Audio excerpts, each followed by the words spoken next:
So good afternoon, everyone. And my name is Tim Wilson, and I'm the Assistant Vice President for Student Development here at Seattle University.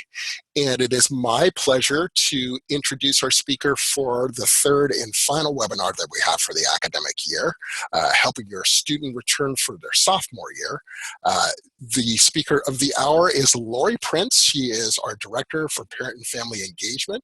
She has a wealth of experience here at Seattle University working with students. For a time before she was Director of Parent and Family Engagement, she was the Director of our New Student Family Programs, focusing primarily with orientation. So she knows a lot about transitioning students into campus from one aspect to another. So I am going to turn everything over to Laurie. I will let you know that we have attempted to mute everybody as they come into the webinar, but if you could check on your own computer and just make sure that your microphone is muted so that there isn't a whole lot of background noise for people, that would be fantastic. And now I'm going to turn things over to Laurie Prince.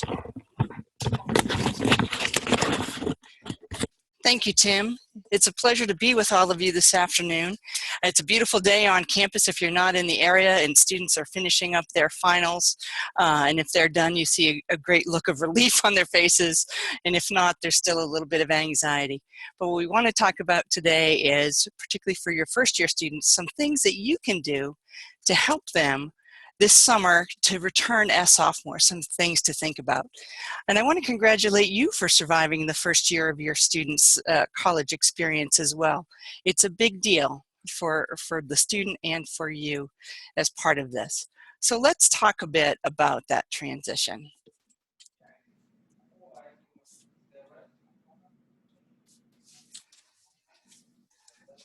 Little technical difficulty here, hang on. Great. So that, a year ago, they were graduating high school and thinking about coming to Seattle University. And that is a huge transition for students kind of going into that first year of college. And transition takes quite a bit of time. It is not just the first month here and they are ready to go, but the transition into the university experience can take more than just the 1 year. So they're finishing up that first year. It's been hopefully a good year for them. Some parts may have been hectic and a little confusing. They've adjusted to living on their own, missing you and their friends. Perhaps they're in a new city, a new time zone. So those are things that are going to continue with them for this second year. But they're starting to think now about getting home to you and kind of those comforts of home. They're finishing up that quarter and they're thinking, in just a few days I'm going to get back into the bosom of my family.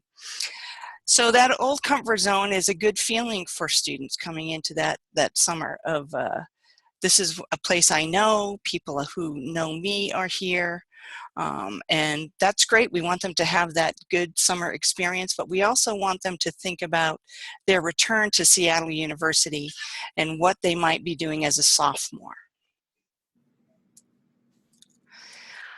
A term that you may have heard is called the sophomore slump, and it can be a real thing for students.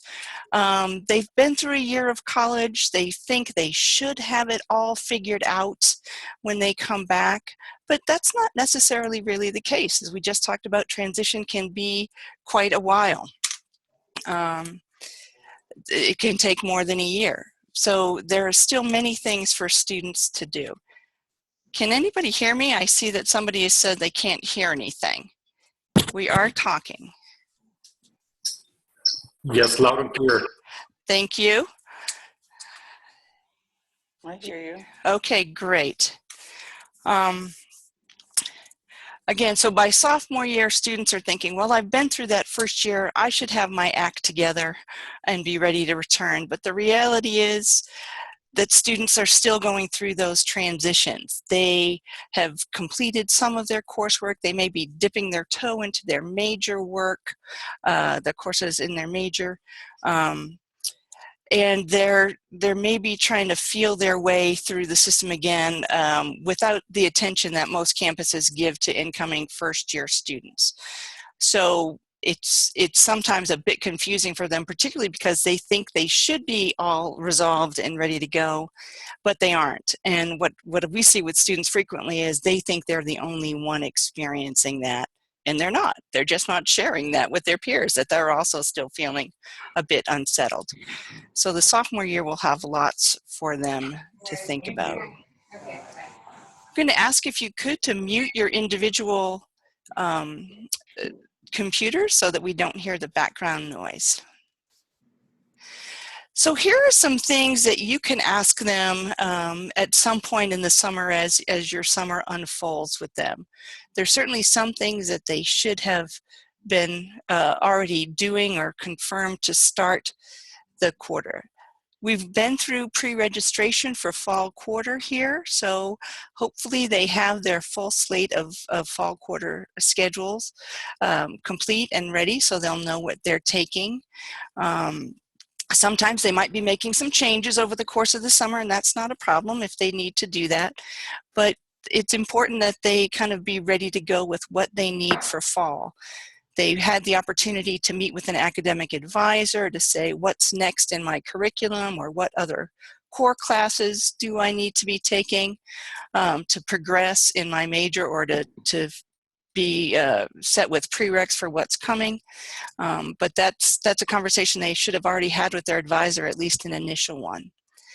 Some students would choose to do summer school. Maybe that's something your student is thinking about. Actually, my son did a course in the summer when he was a first-year student here.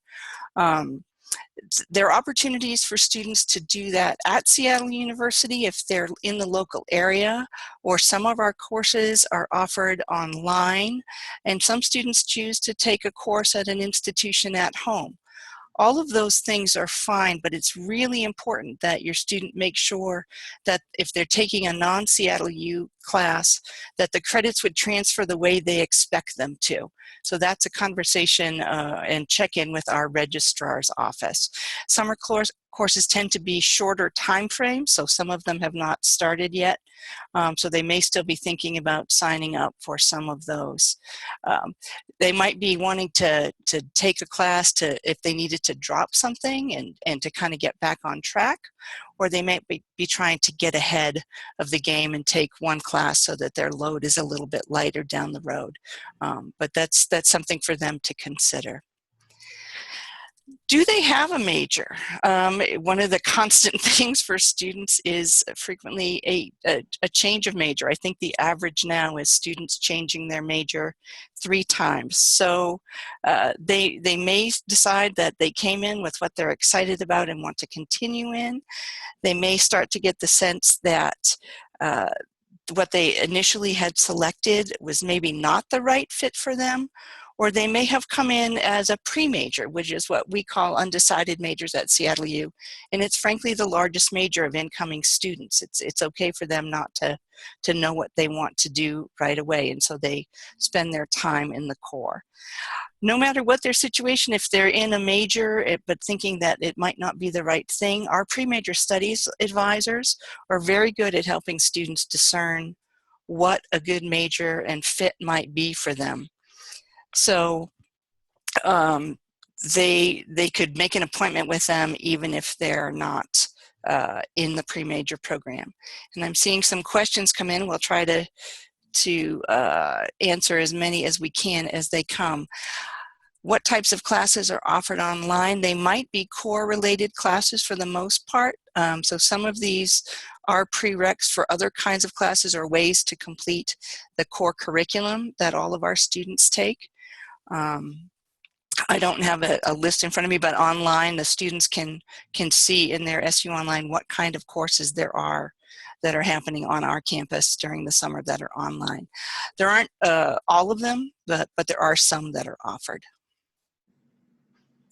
Let's continue. Where will your student be living come fall? We've also been through our housing process for next year's selection. When your student came in as a first-year student, the university did the selecting of their housing assignment.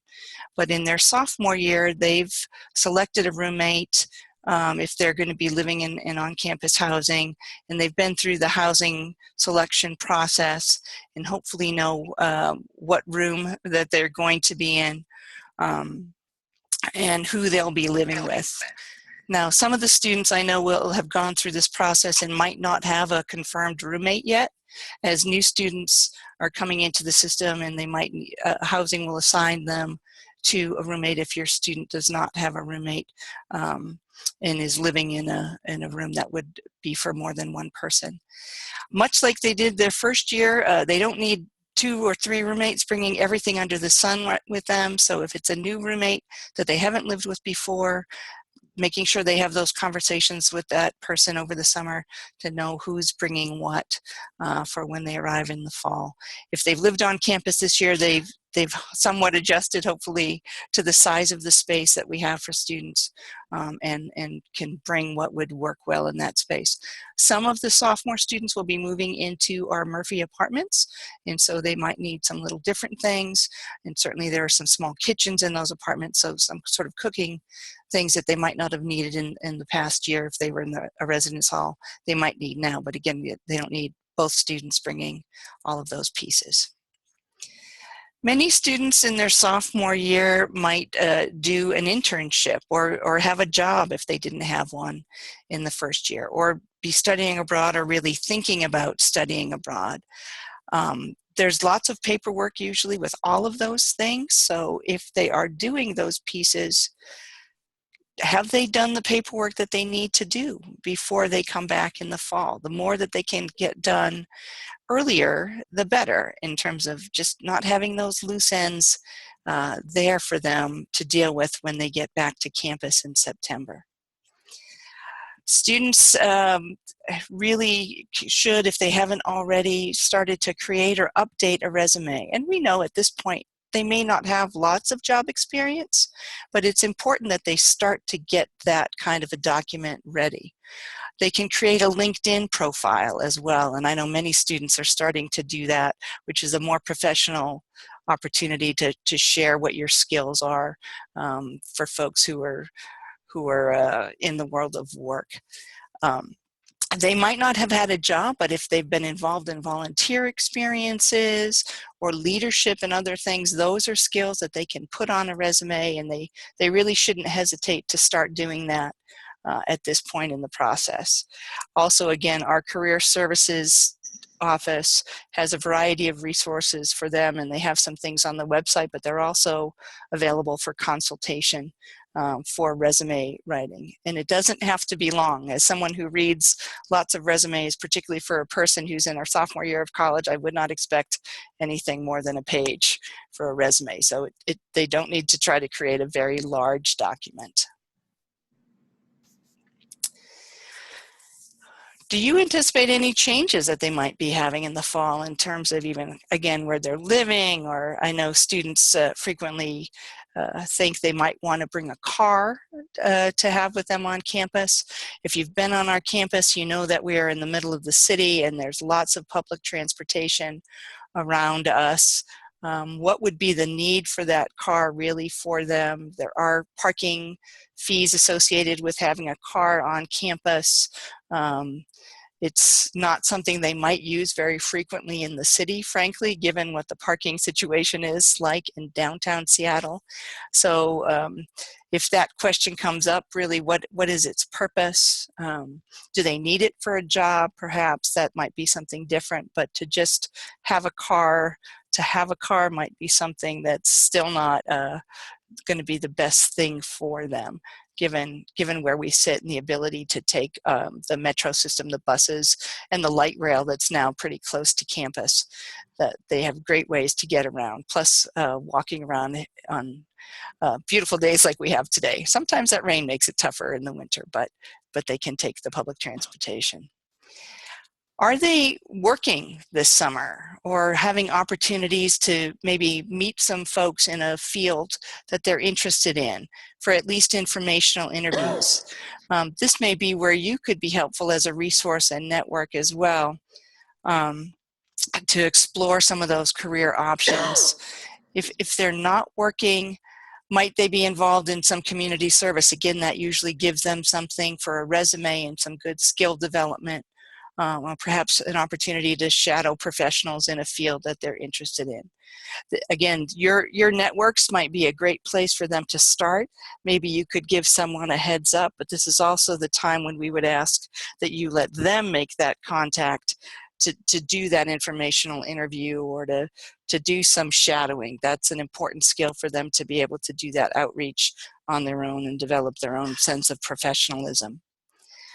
Somebody asked about zip cars. We did have them available. I don't think we do anymore. There are some in the city itself, but not at Seattle U. So that is for the question related to car, but they can get a Seattle-based zip car. Okay. For pre-major study students, if they're starting to have an inkling of what area they might be interested in, they can look for work in that area. I will say some skills that they could develop no matter what their area of interest are what sometimes people call soft skills, right? I call them really necessary skills, whether it's things to develop their oral and written communication abilities, their abilities to work in teams, to problem solve, to work on collaboration skills and creating ethical judgment and decisions. Those kinds of things, any opportunity that would give them a chance to hone some of those skills, that's what we hear from employers are important, no matter what major field of study people are in, but those are things that they're going to want in the workforce. Okay. What might they do to develop their own leadership when they return in the fall? We have over 100 clubs and organizations at Seattle University. Some are linked to academic majors, some are linked to social justice, exploring the outdoors, just a wide variety of things that students can participate in outside the classroom. And it's a great place for students to develop some of their own leadership in terms of, running for an office within a campus organization. Did they join something this year and they enjoyed what they were able to participate in, and now they might want to be in a leadership position within that club?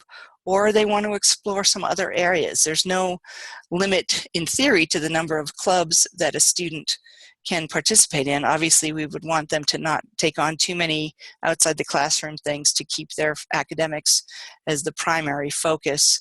But those are areas where they really can develop some of those skills that I was talking about and complement their academic experience. Little things that can stand in their way when they return, if they haven't taken care of these things. Do they have any account holds? If you don't return some of the library materials, there might be a hold on their account. If they've been involved in our conduct system, they might have a hold on their account. Things like that they can check on. Now, they just went through the registration process, so they should know if they've had any of those things, if they've not completed certain things that they'll want to take care of over the summer. The university is up and running and functioning over the summer, so they are able to contact offices and do that work even if they're not here in class. And again, please reminding them to check their Seattle U email. That is our primary means of communication with students. So if a department needs to get a hold of them, if something related to a job they may have lined up, or just general information about the university and what's happening, that is the place that it's going to go, to their seattleu.edu email address. Students, I think, feel bombarded by email, but that's where a lot of that information is going to be. At this point as they prepare to be sophomores, really, if they haven't done much in terms of starting to focus on the future and career opportunities, this is a great time to do that. Again, our career services office is available to them.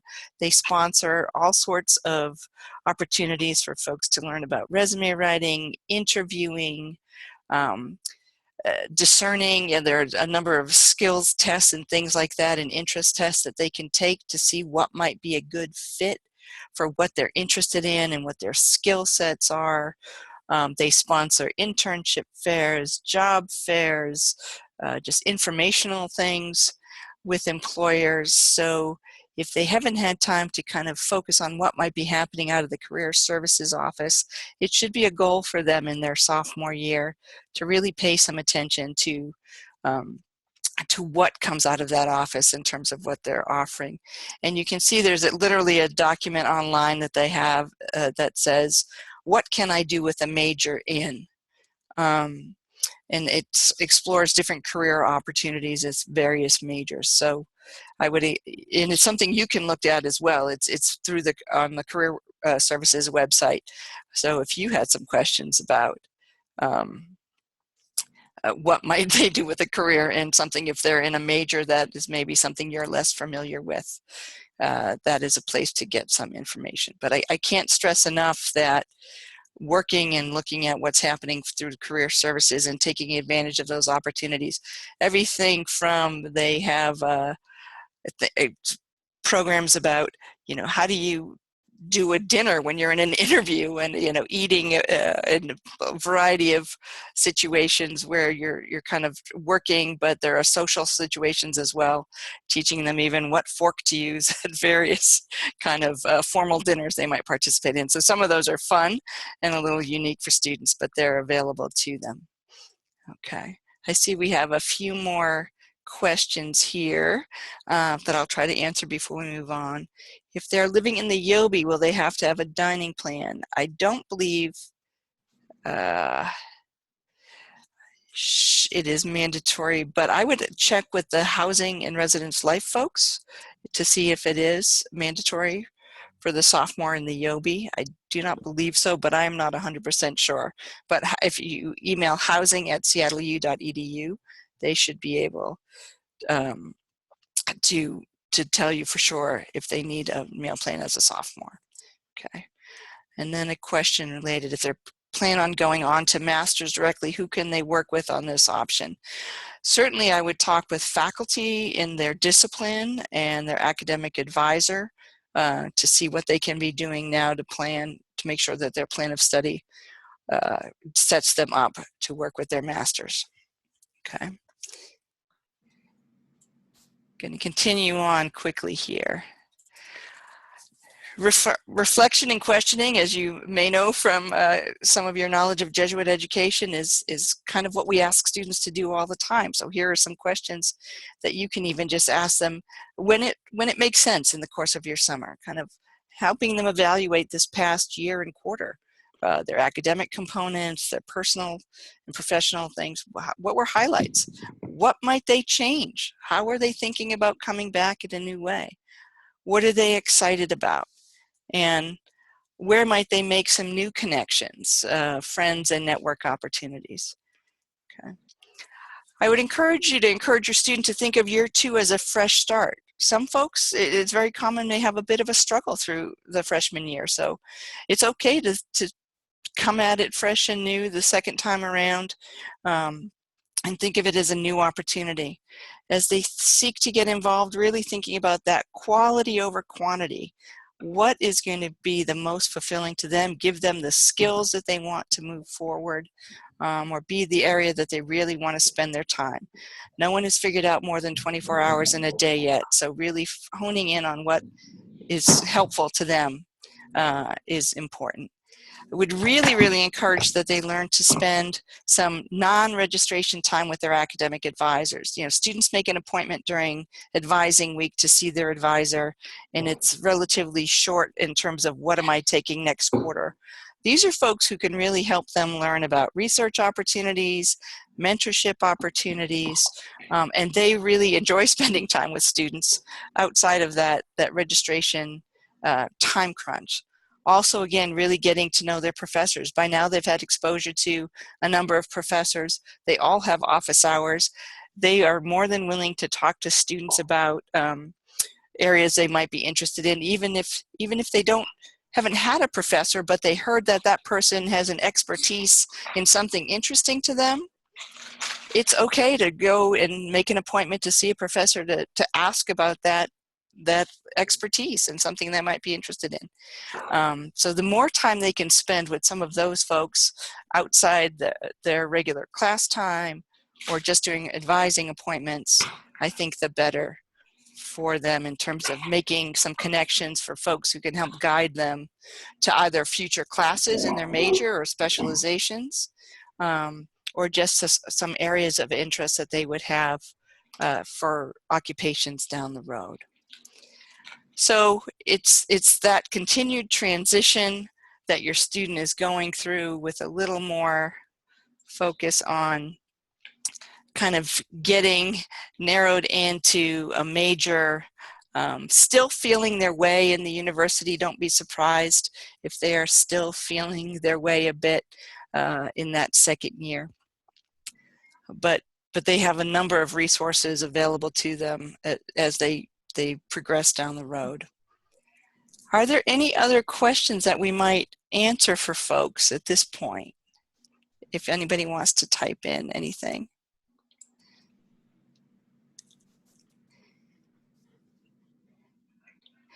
We're excited to have them come back. We're at the stage right now where everybody's kind of leaving, but we'll start to quickly miss students when they leave campus and be excited for them to come back. A question about summer internships for business students. I would check with our career services folks and the Albers Placement Center. That they may have some information related to that. The Albers folks, the business school, has its own placement center and staff that can help work with internship opportunities and job opportunities. So that's a great. They can also use the main career services as well. They're not restricted to just using one. And I just asked that question. So the feedback that my son received from Albers School of Business and the Placement Center is that the internships are geared towards incoming juniors and seniors only. Okay. He might try the career. Did he talk to the career services office? Yes, he did. Okay. Well, those would be the places. You can imagine students need summer jobs at every level, right? At every level of education. Yeah. If there's an opportunity for him at home to find something that might be in an area of interest to him, that may be the best thing for this coming summer. Yeah, so. I guess I would just provide feedback for Seattle University. This is an area where I find really lacking that. This is where I think Seattle University could provide a little bit more help for the students who are looking for internships in their field and their major. I will pass that on. Thank you. Thank you. Yeah. Question about bills, fall bills. They usually come in August. Tuition is due, for fall tuition is due September 20th. It'll be the same date every year. And if you currently have access to your student's account through that student provided access, that should not change unless your student changes it. So you should still be able to see that. Okay. There was a question about, is there a housing deposit due? If your student is already in Seattle U housing and came in and is continuing, there's not another deposit due like there was when they arrived as first-year student. So when they come in as first-year students, we ask for a confirmation deposit to say they're coming to Seattle U, and then a housing deposit should they be coming into housing. They'll just be billed for housing at this point if they're already in housing and are continuing on. Okay. Any other questions we might answer for you? And I'm around all summer. If things come up, you can see on the screen where you can reach me in our office of parent and family engagement. I look forward to working with families, and if there are things that you'd like us to cover as we continue our newsletters and webinars next year, please feel free to shoot an email and let us know, and we will try to work on gathering those resources to make it so that you feel like you have the information you need to support your student well while they're at Seattle University. At this point, I think I'm going to wish you all a great summer and hope that you get to spend some time with your students when they're home. They probably have changed a bit in the course of this year. As you are changing and parenting an emerging adult in that role with your student changes. But we are here for them and for you, and we appreciate having you as part of our Redhawk family. Thanks, and have a great summer. Thank you. Thanks. Thank you.